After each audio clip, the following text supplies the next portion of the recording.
Right. That was fun.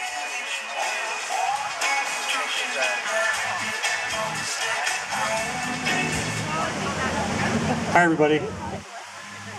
I'm David Hayward, also known as Naked Pastor, and my table's over there. I've got my art, my drawings, I've got prints, I've got greeting cards, I've got books, and so I've been asked if I would do a couple readings from my Sophia book, and in this I have 59 of my drawings about Sophia and meditations. So I'm going to read the first ones. Thank Josie for holding this for me.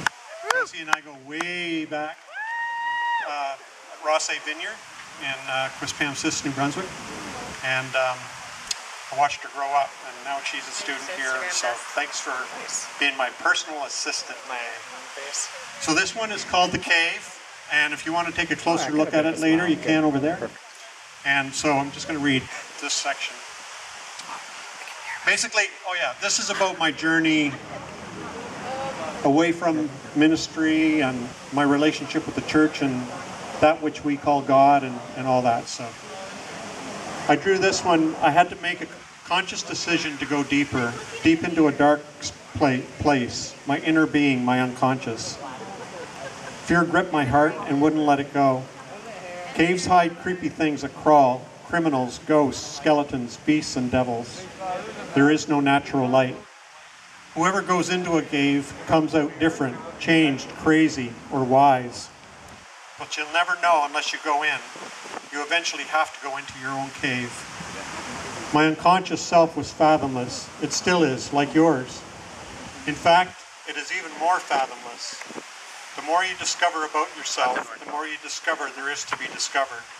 Like an iceberg, your conscious self is like 10% and your unconscious is 90%, and this never changes.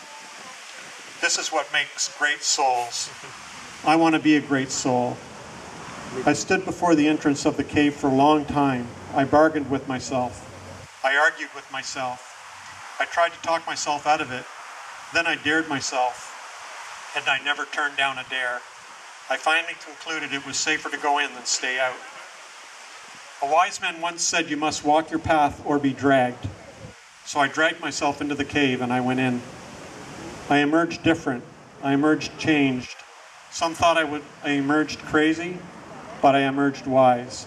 My cave was where I was born again. And then I want to read from Angel, and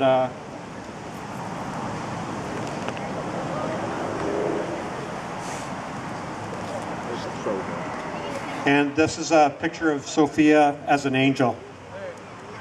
And thanks, Alyssa, for letting us use her own copy of Angel for this. I didn't even know how I felt. I was so numb. My environment had become so toxic that I could no longer feel my emotions or see myself clearly. So I left everything and entered the world. I met people who thought I was amazing, cool, talented, fun, and beautiful, even perfect. I'm embarrassed for writing that. It reflects my first reaction to my friend's opinion of me, which was embarrassment. I felt shame. Maybe they didn't know me well enough yet.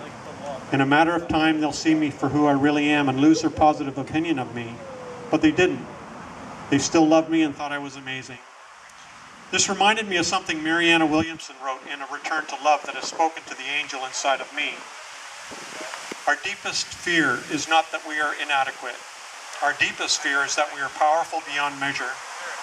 It is our light, not our darkness, that most frightens us.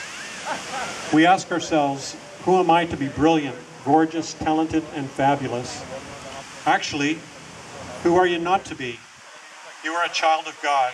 Your playing small does not serve the world. There is nothing enlightened about shrinking so that other people won't feel insecure around you. We are born to make manifest the glory of God that is within us. It is not just in some of us, it is in everyone. And as we let our light shine, we give other people permission to do the same. As we are liberated from our own fear, our presence automatically liberates others. This image of Sophia is my favorite picture of my truest self. It captures me best. When I drew it, it conjured up all kinds of memories. She's embarrassed. She feels ashamed. For her entire life, she's been taught she is unworthy, sinful worm. Nothing, less than nothing. She was constantly kept in her place and criticized. And this toxin seeped into her self-love and poisoned her own vision of herself. She felt miserable about herself, a contamination in the world. She mistook that for humility, and then mistook that for virtue. I finally escaped that toxic environment and moving into the revelation of my own perfection, even my own divinity. I am perfect just as I am. Deep down I know it's true, and soon I'll live as though it is. Sophia is an angel. She sees that now. She knows that now. And she likes it, and so do I. Thank you.